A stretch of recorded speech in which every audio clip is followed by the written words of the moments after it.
Como decía mi muy buen amigo Alexis Castillo, que falleció caído en combate defendiendo a la población civil de Donbass, sin humor no se puede estar ni siquiera en la guerra. Así que aparte de comentar la contraofensiva, vamos a comentar todos aquellos detalles que ciertamente pues deberían sacarnos o lágrimas o una sonrisa. Así que creo que lo mejor será optar directamente por lo segundo. En primer lugar, ya sabemos que la contraofensiva de Ucrania no está yendo todo lo bien que se esperaba.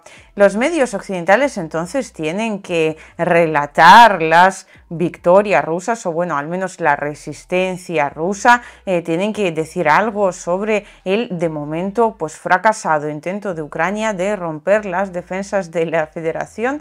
Bueno, quizás deberían si fueran un mínimo de objetivos, pero no lo son, así que han encontrado soluciones al tema con titulares del estilo de lo absolutamente surrealista. Yo cuando lo vi sencillamente no daba crédito, y es que ya me diréis vosotros qué clase de buena noticia o qué clase de paliar una noticia mala es ese. Escriben desde los medios occidentales: coitus interruptos en la contraofensiva ucraniana. Empezamos bien con el titular, pero después te lo desarrollan de una forma más increíble aún. Puede haber sido positivo para Kiev recibir un vapuleo inicial, ya que ha servido para repensar la ofensiva antes de haber comprometido un número excesivo de batallones. Y los que hayáis estado siguiéndome en mi canal de Telegram, que os recuerdo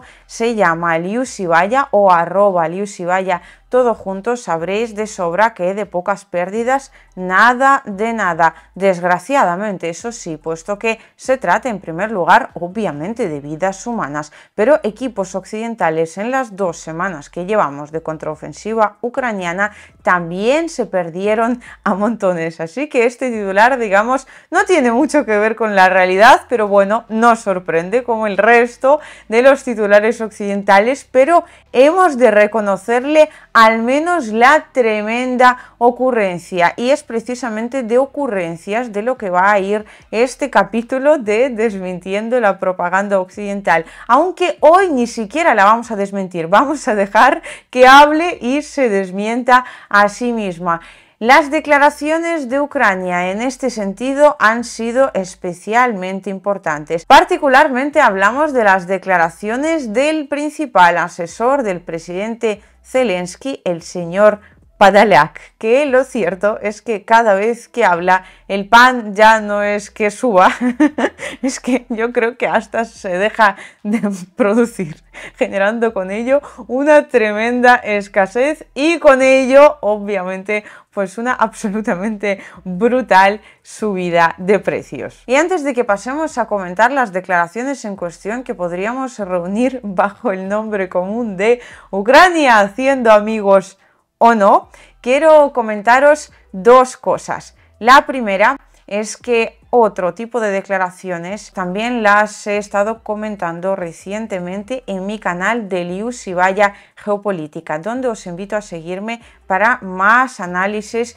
pues puramente geopolíticos. Hoy en particular en ese canal hay un vídeo sobre el presidente de la República Checa, que ha hecho unas declaraciones sobre la comunidad rusa que creo que no deberían dejar a nadie indiferente y que sin embargo muy probablemente salgan en muy pocos o directamente ninguno de los medios occidentales. Y dicho esto, la segunda cuestión, ya que estamos hablando del asesor de Zelensky, vamos a darle la bienvenida como Dios manda, o como mandan en este caso los franceses. Y es que con una de las últimas visitas de Vladimir Zelensky a Francia se produjo un hecho que pues causó en Ucrania sensación negativa, eso sí. Desde Ucrania de hecho reclamaron todo tipo de explicaciones que yo creo que desde Francia nadie ofreció al final, y es que en una muy famosa radio francesa hablaron de la gira por Europa de Vladimir Zelensky como si de un circo se tratara. Alors, on le voit partout. Il était encore hier à l'Élysée. Le président Zelensky est en tournée avec son chapiteau. Tout de suite, une page de pub offerte pour aider l'Ukraine. Y ahora sí que sí, en el circo de Vladimir Zelensky tenemos de número 1 y de hecho también de número 2 a su principal asesor, que hace amigos, o bueno, hace que Ucrania haga amigos básicamente por todo el mundo. ¿Os acordáis que recientemente una delegación africana fue a Ucrania, vivió allí un episodio que no comentaron los medios occidentales, en los cuales Ucrania básicamente simuló un ataque ruso? Desde la delegación africana, de hecho, lo desmintieron, dijeron que se trataba de desinformación, que ellos no habían visto ni escuchado ningún tipo de explosiones. Pues bien, después la delegación africana se fue directamente para Rusia, donde mantuvo una importantísima conversación con Vladimir Putin, donde él reveló hechos que la gran mayoría del mundo, yo creo, desconocía, porque los medios occidentales lo ocultaron, por supuesto, sobre las negociaciones entre Rusia y Ucrania. Pero claro, en Ucrania no estaban nada contentos con el hecho de que la delegación africana, por un lado, no se había sentido demasiado amenazada por esos ataques rusos que, según ella, todo esto nunca se produjeron, y por otro, pues que justo tras visitar Ucrania se fuera directamente a Rusia. Así que el señor Podolyak decidió comentar esta cuestión de una forma, digamos, un tanto peculiar. Si es que estos africanos, dijo Mikhailo Podolyak, lo único que quieren es un poquito de protagonismo, el aparecer en el espacio mediático, y claro, en Ucrania, como somos los top de los top, obviamente, pues ¿dónde van a ir si no? Pero vamos, no hay que tomárselos en serio, porque estos ni quieren paz, ni quieren absolutamente nada. Vamos, que se quedó, yo os diría que bastante a gusto. Enseguida vamos a escucharle, y mientras le escuchamos pensemos en cómo sentarían estos hechos en la propia delegación africana y cuáles son las probabilidades de que después de estas declaraciones África decida al final tomar partido por Ucrania y aplicar esas sanciones antirrusas que tanto le reclaman desde Occidente que aplique. Знаєте, по-перше, африканська делегація не мала ніякої цілі щодо того, щоб регулювати дійсно конфлікти, знайти вирішення. Це не їх завдання, це не їх рівень і не їх суб'єктність, очевидно. Друга складова, вони просто хочуть побути в інформаційній складовій, в інформаційному порядку денному, і тут ми виходимо на ключові цілі. Вони хочуть вирішити свої особисті питання, тобто збільшити отримання ресурсів, перш за все, від Російської Федерації, в тому числі. Вирішити питання щодо постачання того ж продовольчих товарів, тих же, і так далі. Отримати додаткові гарантії щодо постачання старої радянської техніки, знову ж таки, зі складів Російської Федерації, і так далі. Ну і головне, виконати певні інформаційні завдання на користь Російської Федерації. І це, що ви говорите, от щодо того, так ні, ми не бачили, щоб тут ракети літали. Взагалі, це абстракція, це все фікція і так далі. Це була спроба, так знаєте, примітивно дограти гру інформаційного типу. Pero bueno, me diréis vosotros, es absolutamente lógico que el asesor de Zelensky critique a África, porque África siempre estuvo ahí como medio neutral, y bueno, pues básicamente que desde Ucrania es un continente que se percibe como absolutamente prorruso. Pero lo cierto es que el asesor de Zelensky siguió con el tremendo plan de Ucrania, haciendo amigos por el mundo, y comentó también los hechos que están relacionados directamente con Occidente. Y es que recientemente salieron unas noticias interesantísimas de que en algunos misiles rusos, bueno, en munición rusa en general, que pues ha realizado ataques contra objetivos estratégicos en Ucrania, se encontraron piezas occidentales. Y entonces en Ucrania como que han empezado a sospechar algo. Dice Mikhailo Podolyak que parece que Occidente está muy cómodo con esta guerra, que por un lado está financiando a Ucrania, pero por otro parece que tampoco es que deje de financiar a Rusia, en relación también al hecho de que desde Occidente, por un lado o por otro, se sigue comprando el gas ruso, y de hecho países como España incluso han multiplicado últimamente las compras del mismo. Bueno, el gas, el petróleo, en fin, creo que todo el mundo entiende que las sanciones pues son básicamente un timo occidental contra el propio Occidente. Pues ya ves, en Ucrania se han pasado prácticamente 16 meses pensando que desde Occidente de verdad querían paz, por mucho que hayan interrumpido las negociaciones entre Ucrania y Rusia, precisamente negociaciones de paz, y ahora parece que han empezado a sospechar algo extraño. Lo extraño, valga la redundancia, es que todavía no se hayan dado cuenta rotundamente del hecho en sí, puesto que desde el Pentágono recientemente han hecho unas declaraciones muy peculiares. Estados Unidos considera que la muerte de ucranianos durante la contraofensiva es una parte característica del conflicto que Washington conocía y tenía en cuenta.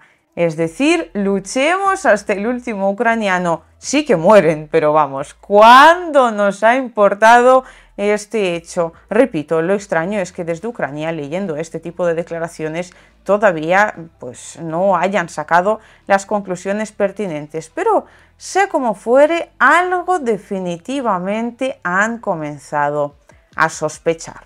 Це приведе до трагедії. Тому що от коли ви даєте однією рукою Україні захист, інструмент захисту, тому що ми вправі в рамках міжнародного права, яке ви зафіксували, ми вправі захищатись, а іншою рукою ви даєте інструмент атаки на суверенну країну, це означає, що ви продовжуєте війну, що ви продовжуєте спокійно спостерігати, як вбиває цивільне населення, тому що, знову ж таки, крім інструментів ЗАЕС і ГЕС, у Росії є інший інструмент впливу – це нищення соціальної інфраструктури, критичної інфраструктури, цивільної інфраструктури. Це те, чим займається сьогодні Росія. Y por último, cuando hablamos de sospechas, deberíamos mencionar definitivamente esta ideología, digamos, de carácter algo extremo que en Ucrania últimamente se ha hecho muy popular, demasiado popular, diría yo. Pues bien, los medios occidentales ya sabéis que antes del año 2014 este hecho lo veían muy claro, era la vuelta del fascismo a Europa, y después, cuando comenzó el conflicto entre Ucrania y Rusia, o mejor dicho, la guerra de la OTAN contra Rusia, pues estas imágenes desaparecieron de las redes, incluso han ido desapareciendo las imágenes que publicaba en sus redes oficiales la propia Ucrania, donde algún que otro general de vez en cuando salía con algún que otro emblema de esos ejércitos del famoso pintor austriaco. Pues bien, parece que en la ONU también han empezado a sospechar. Claro, hombre, como para no hacerlo después de tantas evidencias. Eso sí, no encuentran que sea un problema el hecho de que esa ideología exista en Ucrania. Lo que es el problema es que en Ucrania lo manifiesten de una forma abierta, llevando simbología de la misma. Quiten los símbolos y sigan adorando a bandera, básicamente dicen desde la ONU. Y en este sentido hay otras declaraciones que tendríamos que ver todos, que forman parte de algo así como ver para creer. Resulta que el embajador de Israel en Ucrania recientemente ha dicho que en Israel efectivamente sí son conscientes de que en Ucrania admiran a unos señores que protagonizaron, por decirlo de una forma suave, limpieza étnica de judíos, como también a todo esto polacos, bielorrusos, rusos y hasta los propios ucranianos en tremendas cantidades. Pero dicen desde Israel, no podemos hacer nada a este respecto. Entonces, no podemos tampoco poner esta cuestión como una necesidad de elegir entre apoyar a Ucrania o no por estos símbolos que utilizan y esta ideología que tienen.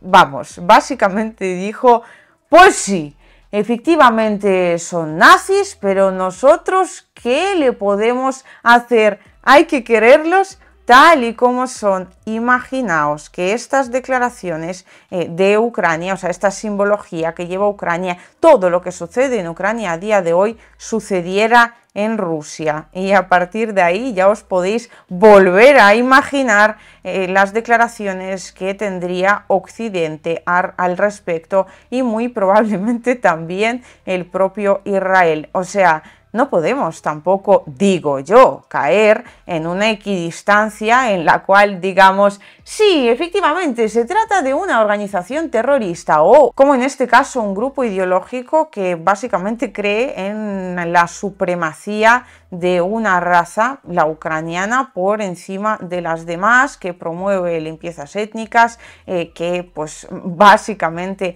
habla muchas veces y de forma absolutamente abierta de genocidio de la población civil, en particular en la región de Donbass. O sea, no podemos sencillamente coger todos estos hechos y decir, bueno, ya, son así, pero claro, al fin y al cabo son nuestros niñitos de Occidente y entonces tenemos que seguir enviándoles armas. Sería tan absurdo como utilizar el mismo argumento con, por ejemplo, Al Qaeda, con todo lo que hizo y todo el daño que provocó.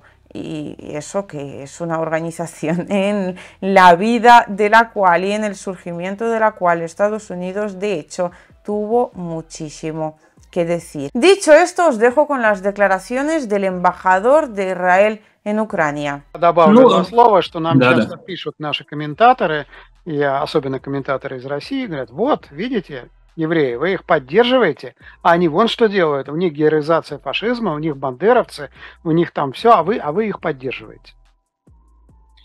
Ну, вопрос на самом деле несколько более глубокий и более сложный, чем в рамки вашей программы позволяют сейчас обсуждать, и вопрос имеет исторические корни. Ну, скажу так, наш взгляд на такие личности, как Бандера, Шухевич, Мельник и так далее, сильно отличается от взгляда большинства украинцев. Действительно, эти люди поддерживали идеологию нацизма, они хотели видеть в рамках своей борьбы за независимость Украины, они хотели видеть Украину без евреев, так же, как они хотели видеть Украину без поляков, без коммунистов и еще, наверное, много без кого. Но Украина сегодня переживает колоссальную трагедию. Украина подверглась нападению, подверглась агрессии. И Украина находится, конечно, в поиске своей идентичности, в поиске своих героев. Нам, конечно, не нравятся эти герои, но для большинства украинцев это герои, которые боролись за независимость. И поэтому мы высказываем свое мнение, однозначно не прячась и не скрывая свое мнение, потому что это касается нашей общей истории, потому что это касается трагедии Холокоста на территории Украины. И в ряде случаев действительно удается, как в том случае, который вы, Александр, упомянули, удается предотвратить переименование улиц и присвоение им имен Бандеры.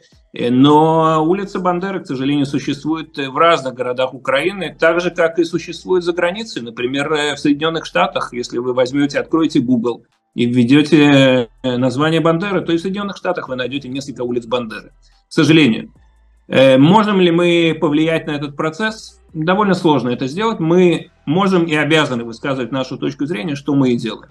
Но я думаю, что остановить этот процесс, если реально смотреть на вещи, сегодня невозможно. И мне кажется, что сегодня нужно, неправильно было бы обуславливать нашу поддержку Украины и нашу помощь Украине тем, что Украина перестанет переименовывать улицы или перестанет называть героями Бандеры или Бандеру или Мельника, потому что если реально смотреть на вещи, то этого, конечно, не произойдет. Repito, ver para creer, no sé a vosotros, pero a mí todos estos hechos en conjunto me parecen absolutamente increíbles y más increíbles me parecen aún teniendo en cuenta que de hecho ya tenemos un clarísimo ejemplo en la historia contra el que tuvo que luchar pues básicamente medio mundo para terminar pasando una temporada, al menos en Europa, de relativa paz. Paz interrumpida, todo esto principalmente por la OTAN. Pero bueno, estamos donde estamos, así que una vez más,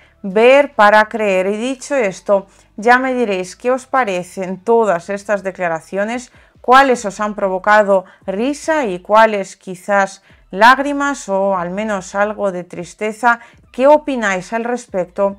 Y si hay algún tipo de solución, por un lado para los líderes ucranianos y por otro para la comunidad occidental, que parece no ver lo absolutamente obvio, lo cual puede tener consecuencias muy trágicas.